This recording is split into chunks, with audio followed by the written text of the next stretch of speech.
তেজপুৰত পোকৰ সন্ত্ৰাস।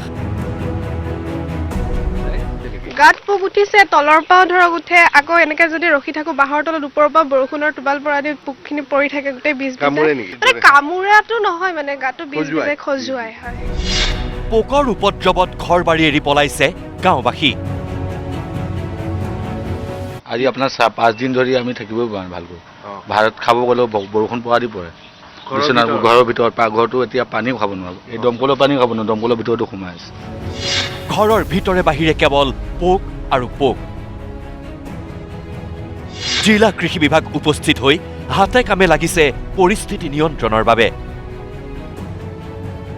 তেজপুৰ চহৰৰ বাম পৰ্বতীয়া অঞ্চলৰ দৃশ্য এয়া, য'ত এতিয়া সন্ত্ৰাসৰ অন্য নাম হৈ পৰিছে বেম্বো চিড বাগ নামৰ এইবিধ পোক।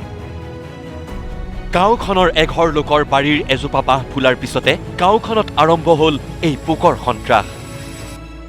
বাঁহ গছৰ ফুল খাবলৈ আহিছে লাখে লাখে পোক। চাওক, গাঁওখনৰ যিফালেই চাই সেইফালেই কেৱল পোক। কি ঘৰৰ ভিতৰ, কি বাহিৰ, সকলোতে পোক আৰু পোক। লাখ লাখ পোকৰ সন্ত্ৰাসত টোপনি নোহোৱা হৈছে গাঁওবাসীৰ।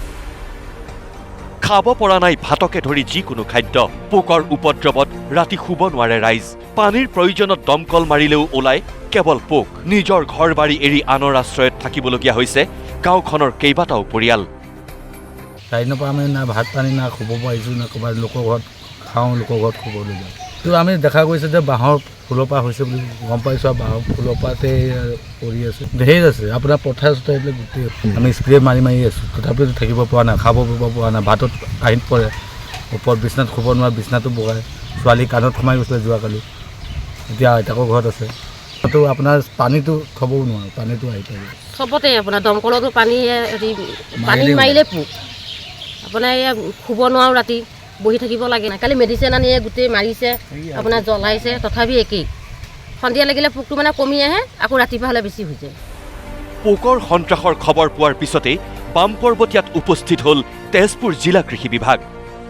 কৃষি বিভাগৰ দলটোৱে কীটনাশক দ্ৰব্য ছটিয়াই পোকৰ সন্ত্ৰাস নিয়ন্ত্ৰণৰ প্ৰয়াস অব্যাহত ৰাখিছে। এই পোক বিভাগ সাধাৰণতে আপোনাৰ বেম্বো চিড বাগ বুলি কোৱা হয়।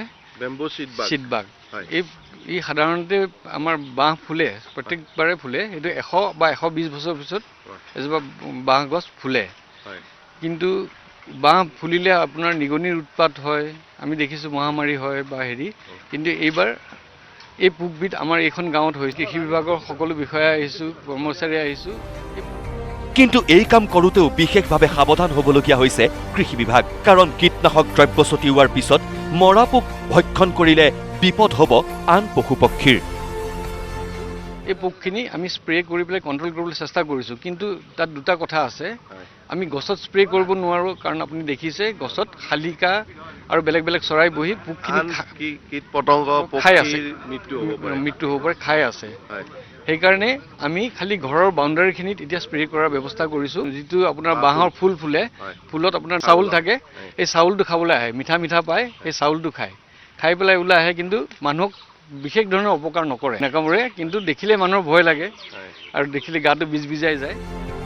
প্ৰবাদ আছে, বাঁহ ফুলিলে দুৰ্ভিক্ষ হয়। কিন্তু এইবাৰ বাঁহ ফুলাৰ পাছত নিজৰ ঘৰ বাৰী এৰি পলাবলগীয়া হৈছে ৰাইজ। কেমেৰা পাৰ্চন অমিতাভৰ সৈতে তেজপুৰৰ পৰা পুলক কুমাৰ ডেকা, নিউজ লাইভ।